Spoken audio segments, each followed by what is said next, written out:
Hello and welcome to Broken Entertainment. Today we're going to have a little conversation about the High Republic again. So, in my previous video on the High Republic, I said that the reason it was going to fail wasn't the agenda politics, but the fact, essentially, that the people writing it don't really care about it. And that they threw away a whole bunch of lore that the fans who would actually buy these books loved and cared for deeply, and they're going to be pissed and they're not going to buy it.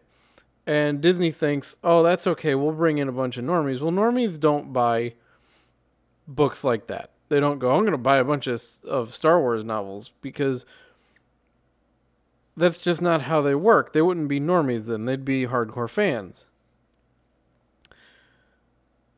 Well, it looks like I was partially wrong, because at least one writer for Disney is trying to make sure their agenda destroys the High Republic and completely ruins it.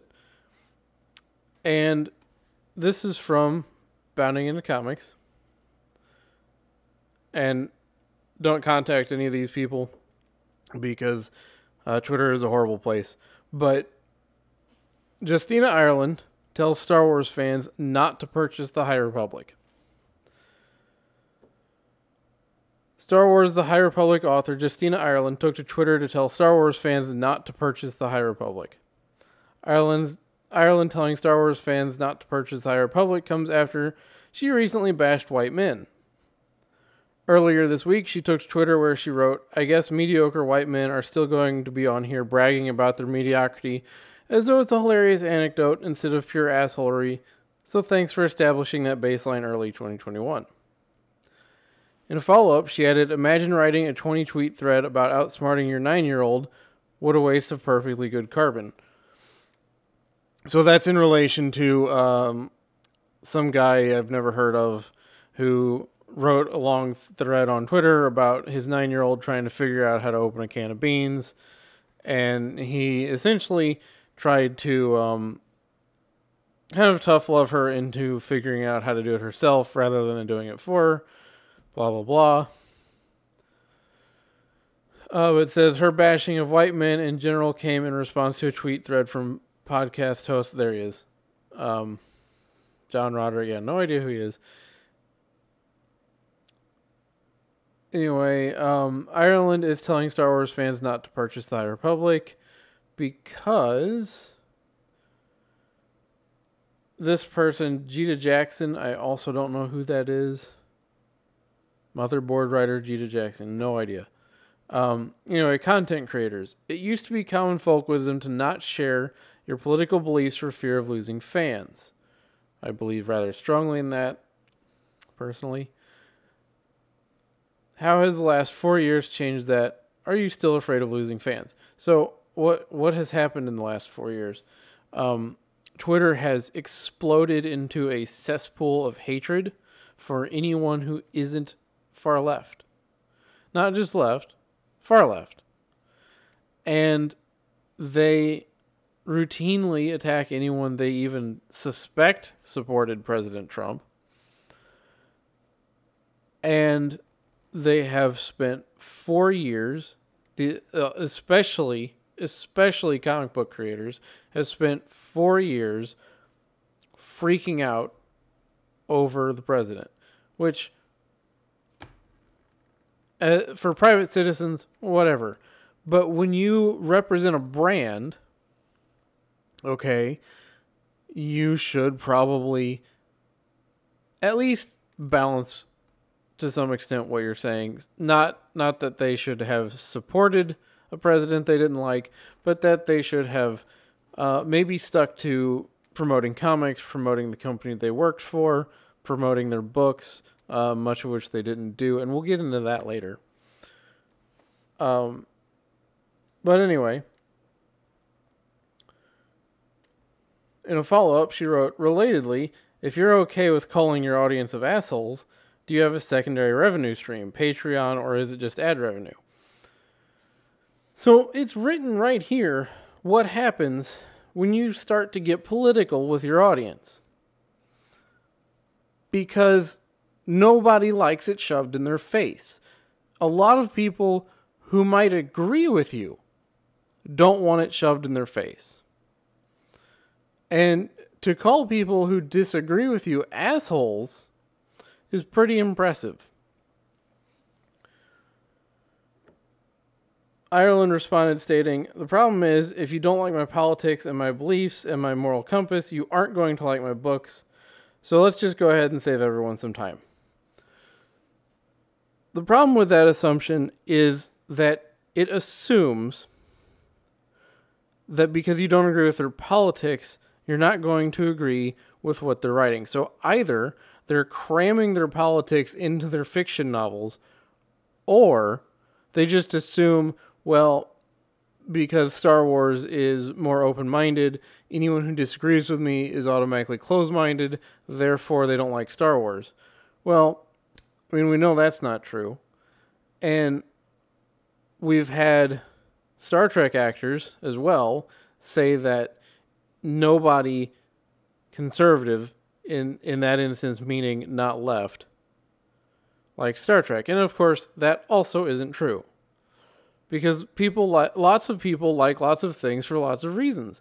And you can like something that you don't politically agree with.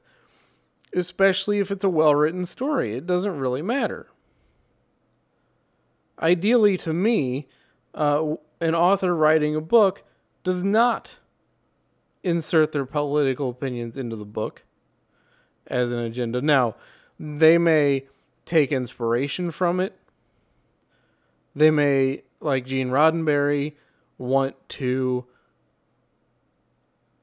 open things up in a certain way, in that he was wanting to show equality. But that's where allegory and good writing come in. So then she goes on to say, plus there's like an Amazon warehouse or Starbucks on every corner now, and I've had worse jobs.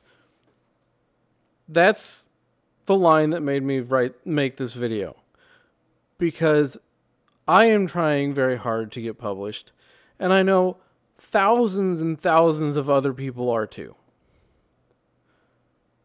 And I can't imagine any of them, or myself, saying, well, if people don't buy my books because they don't like my politics, at least I can work at Starbucks. You know, do you just not care about being an author? Because that's what that means to me. That being an author is just a gig. It's not something she cares about. It's not, and she certainly doesn't care about the High Republic. If she were passionate about it, that's what she'd be talking about. And she'd be saying, I want everybody to buy my books because I want the High Republic to succeed, because I feel very strongly for this, and I want my books to sell well. Instead, she's saying, well, if you don't like my politics, don't buy my book. And if enough people don't buy my book that I don't have a job, oh well. And secondly, how little money are you making that you're okay being an Amazon warehouse worker or a Starbucks employee after having been an author for a major franchise? That, you know, we already know that Disney is not paying some of the royalties, so that kind of makes me wonder there. But it's inconceivable for me for an author to say something like that. Now, there's a lot of authors who do not make a living off of their books. They make some income, but they have another job, and that's different. But their passion is for their work, their author work. This person doesn't care. This person represents the problem with the High Republic. They don't care. There's no passion. There's no desire to see it succeed. It's just a paycheck. And apparently not a very big one. And when you see that, and you're Disney, You just hired someone and gave them a bunch of work who doesn't care about what they're doing. Why would you keep giving them work? And why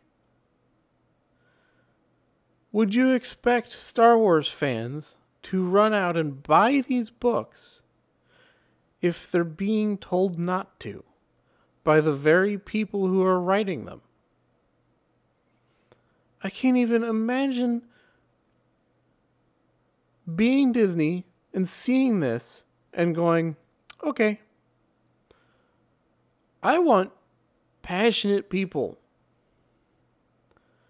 If I'm Disney, I want people like Jon Favreau and Dave Filoni who live and breathe Star Wars, who put their strongest and best effort into everything Star Wars that they make, and it shows.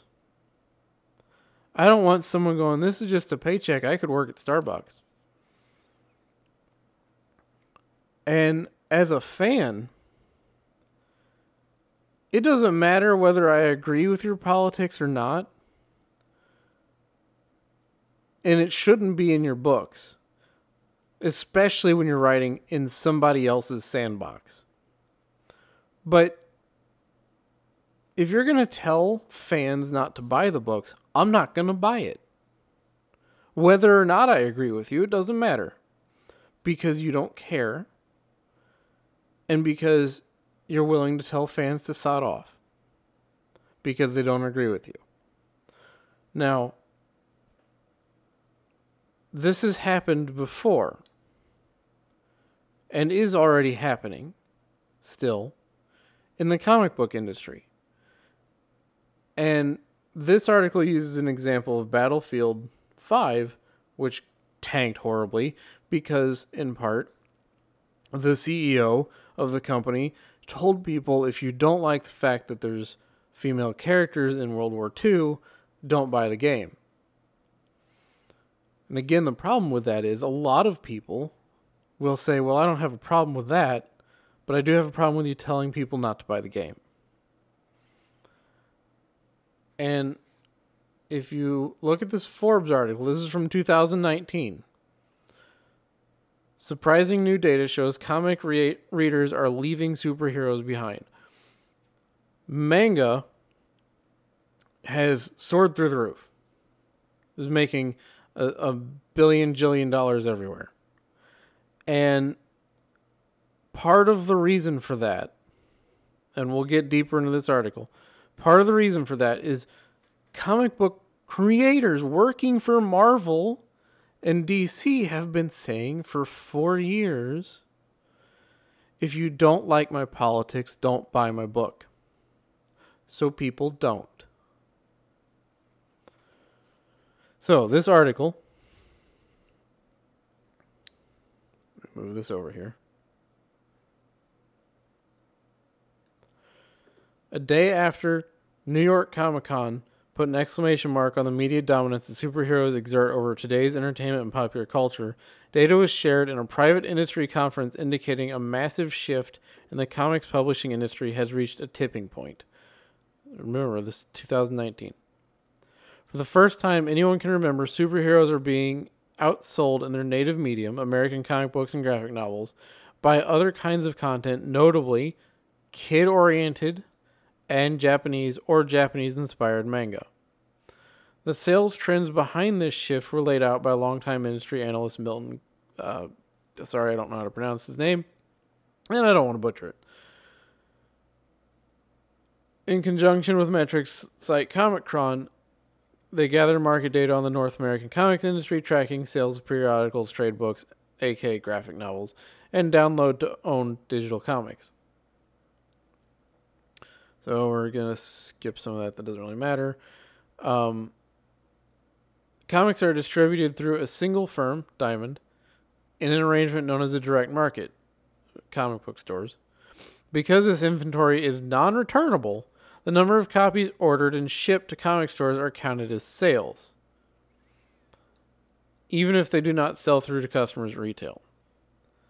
Graphic novels are sold in the direct market and to trade bookstores, with consumer sales tracked through the book industry standard system BookScan, now owned and managed by Mediametrics, blah, blah, blah.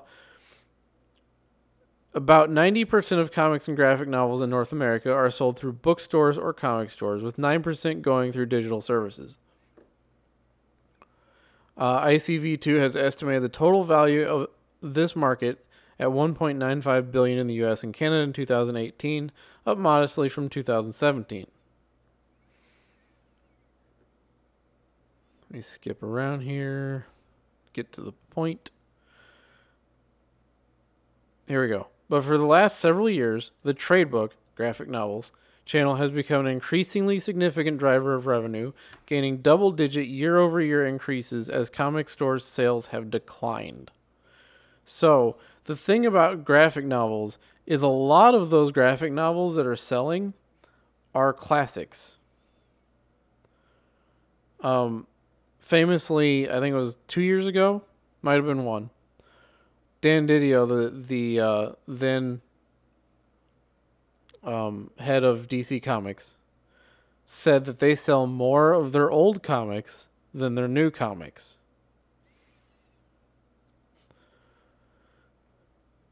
So, estimates the bookstore sales accounted for $465 million in 2018 compared to $510 million in the direct market, and in digital. Direct market sales fell under 50% of the total for the first time since comic shops overtook newsstand distribution in the early 1980s. So this goes on. Here we go. Kid-oriented comics and graphic novels account for 41% of sell-through at bookstores. Manga is 28%, and superhero content less than 10%. Down 9.6 year over year. What has happened in that time? Comic book creators have attacked fans over and over and over again. Art quality has declined. Agenda has been shoved into books. Characters have been changed to prove points or to tick political boxes. Whereas the rivals, old comic books in the form of graphic novels, manga from Japan, and kid-oriented books, have increased dramatically because manga creators do not attack fans. They do not insert political agendas. Old comic books are still great. And kid stuff does not, in this case, have agenda. I've seen some stuff that does, but that's not a big deal.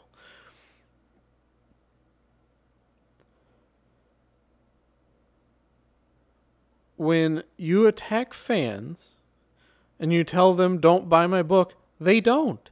And we have the proof right here in black and white in the comic book industry with collapsing DC Comics and declining Marvel Comics.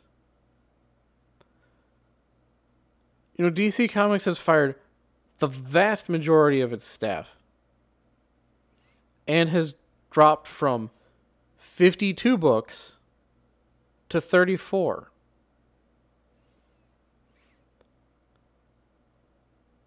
Is this the road Disney wants to go down? They want to let this happen? They want their authors to say don't buy my books?